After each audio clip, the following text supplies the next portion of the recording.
É polêmico, eu sei. Muita gente faz polêmica com esse assunto. Mas na verdade, não tem polêmica nenhuma aqui. As pessoas querem ver polêmica onde não existe. Para mim, é uma questão muito simples e técnica, por que não dizer? É sobre isso mesmo que nós vamos falar hoje. Dízimos e oferta. Aguenta coração, porque eu tenho certeza que vocês vão encher esse canal de coisas falando sobre isso, mas vocês vão ver que é coisa muito mais simples do que nós imaginamos, ok? Obrigado pela parceria, curte, compartilhe e se inscreve no nosso canal. Muito obrigado.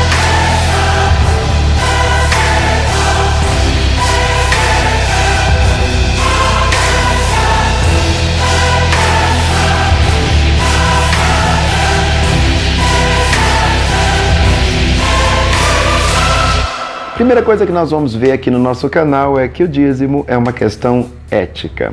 Por que é uma questão ética?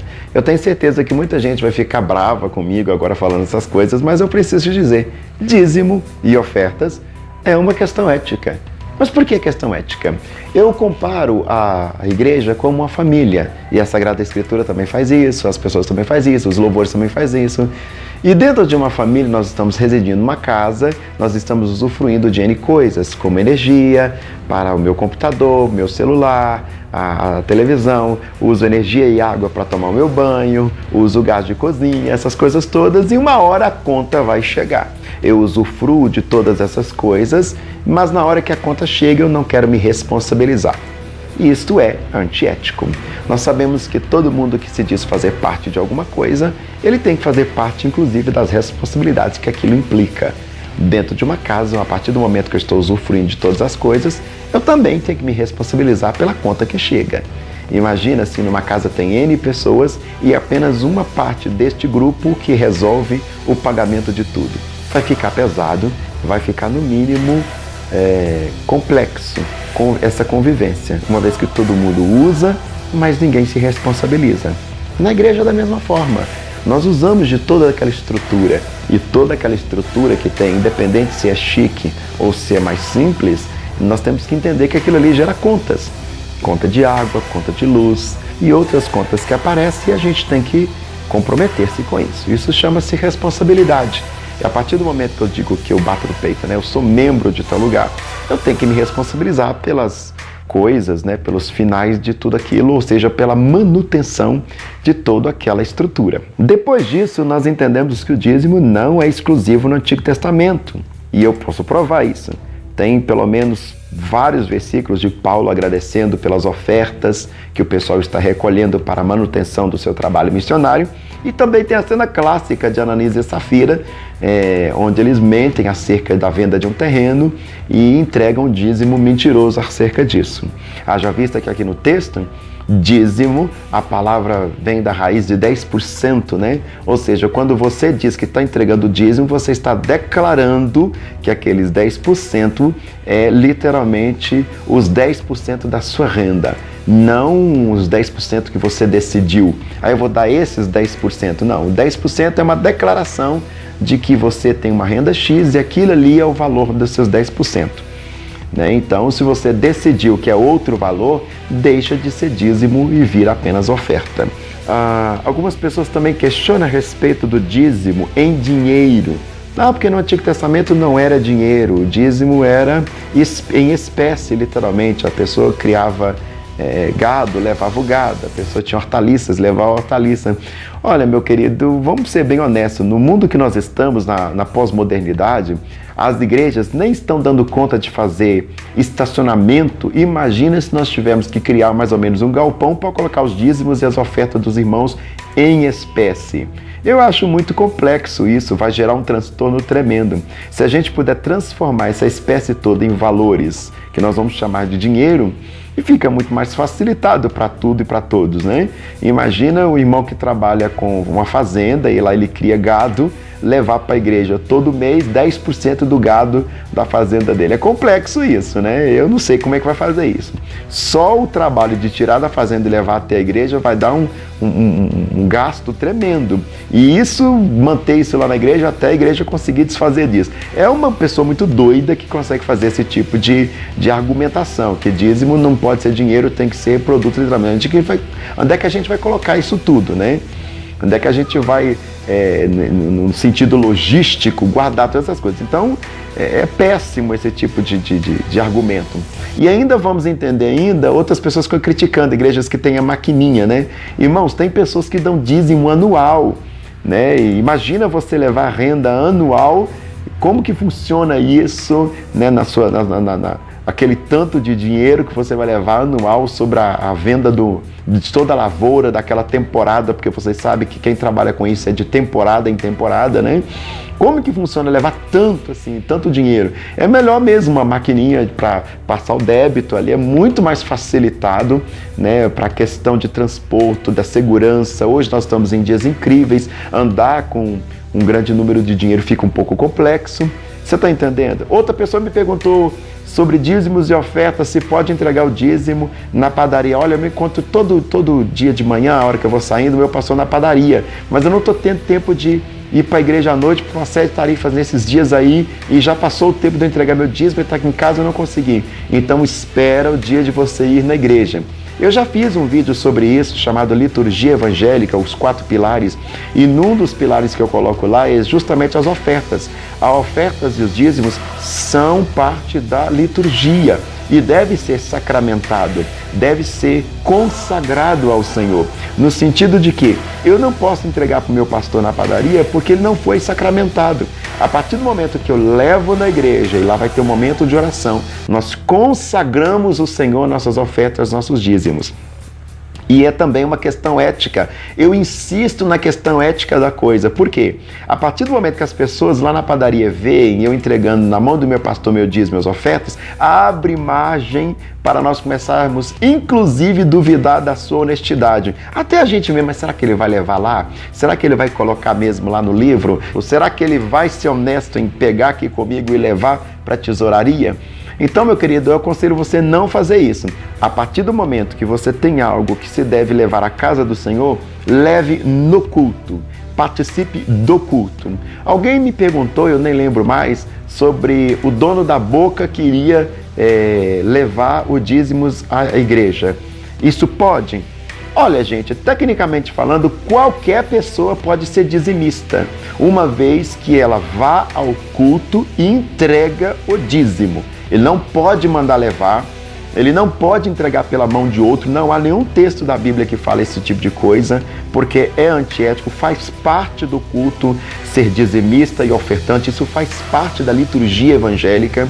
Então, dentro dessa prerrogativa, é interessante que a pessoa participe do culto. Ah, mas é o dinheiro de desonestidade, é o dinheiro de coisa. Você não tem como controlar, na hora que você está passando, colhendo as ofertas, ou está colocando lá no gasofilaço, que todas as pessoas que estão colocando ali estão trazendo dinheiro de honestidade. Agora, se você sabe a procedência daquele dinheiro, é bom que você chame a pessoa e aconselhe-a nas prerrogativas da teologia e da doutrina da igreja. Mostra para ela com muito amor, com muita dedicação, como funciona a coisa dentro de uma prerrogativa bíblica. É o serviço pastoral esse, né? Não custa nada fazer isso. O dízimo é uma questão também de consciência e comunhão. Consciência a partir do momento que eu percebo que eu não posso sobrecarregar um e outro se toda a casa está envolvida nos gastos daquela estrutura. Vê se você percebe, bancos não brotam, paredes não brotam, gesso na parede não brota, microfones não brotam. Essas coisas custam dinheiro. O trabalho missionário custa dinheiro, é necessário a gente investir no missionário, levá-lo para longe. Isso tudo custeia, né? Os instrumentos de música que a gente gosta tanto, que deixa tão brilhante a nossa liturgia, tudo isso é muito caro e custa dinheiro. Então a gente tem que colocar um pouco a mão na consciência e observar que faz parte de consciência e comunhão. Comunhão por quê? Porque uma vez que eu comungo de toda essa estrutura que me é oferecida, e graças a Deus por certos confortos que a gente tem para cultuar hoje em dia, eu também vou comungar das responsabilidades que implicam o uso daquela estrutura. Isso é muito interessante a gente perceber isso. É uma coisa testemunhal. Eu gosto tanto daqui que eu coparticipo com as responsabilidades em manter essa estrutura. Por isso que é interessante a gente ser fiéis ou fiel, né, nos dízimos e nas ofertas. Faz o exame de consciência direitinho. Alguma pessoa fala assim, mas a minha igreja é chique demais, eu estou dando dízimo na igreja que está precisando e assim. Isso é administrar os dízimos e as ofertas, né? Se você quiser dar uma oferta naquela igreja que você está vendo como necessitária ali, né, urgentíssimo na questão, isso você não pode fazer com seus dízimos e com as suas ofertas. Porque a partir do momento que você faz parte de uma comunidade, você tem que assumir as responsabilidades com aquela comunidade. É melhor que você saia da igreja onde você está e vai congregar com eles lá na simplicidade. A partir do momento que eu moro dentro de uma casa e eu vejo que a casa do meu vizinho precisa mais do meu dinheiro do que da minha casa, e eu decido pegar esse dinheiro e levar para a casa do vizinho e deixar a minha casa sem cumprir as responsabilidades, é uma coisa, no mínimo, imoral. Dentro da prerrogativa de que eu estou usufruindo desta casa, eu tenho que cumprir com as coisas que tem nessa casa. Eu não posso administrar o dízimo e oferta. Não existe isso dentro da prerrogativa bíblica. Mas eu desconfio da liderança da igreja, eu não estou levando a liderança da igreja a sério, eu não sei se eles realmente estão cumprindo com a seriedade do meu dízimo, da minha oferta.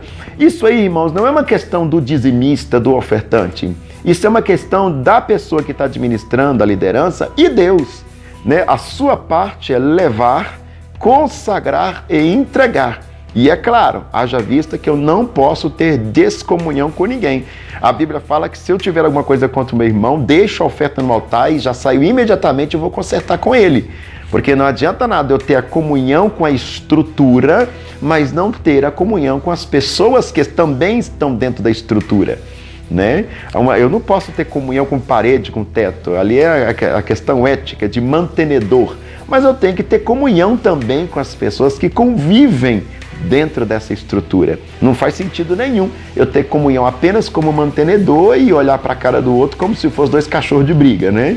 Não é assim que funciona. Jesus coloca muito complexa a coisa. Há um dualismo. Eu tenho comunhão enquanto mantenedor dessa estrutura e eu tenho comunhão com as pessoas que estão aqui nessa estrutura.